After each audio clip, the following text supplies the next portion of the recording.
အားလုံးပဲမင်္ဂလာပါရှင်ဆင်မဒီလီပြောပြပေးသွားမယ်ပေါ့နော်နံပါတ်တွေ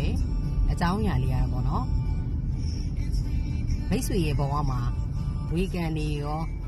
မြေတိုင်အိမ်တော်ကြီးကန်နေရောပေါ့နော်အဆက်ဆက်ရရအဆင်ပြေခြင်းတွေရရှိမယ်အေးချမ်းခြင်းတွေရရှိမယ်ပျော်ရွှင်ခြင်းတွေရရှိမယ်နံပါတ်တွေအကြောင်းအရာလေးကိုဆင်မကပြောပြပေးတော့မှာဖြစ်ပါတယ်အဲ့နံပါတ်တွေလေးကတော့မိတ်ဆွေကိုင်းဆောင်ထိုင်းနေပေါ့နော်စိတ်ချမ်းမြေ့ကြတယ်ကိုကြုံဆုံလာမယ့်နံပါတ်တွေလေးပဲဖြစ်တယ်ပေါ့နော်ဒီနံပါတ်တွေလေးကတော့မိတ်ဆွေရဲ့ဖုန်းနံပါတ်ထဲမှာ3663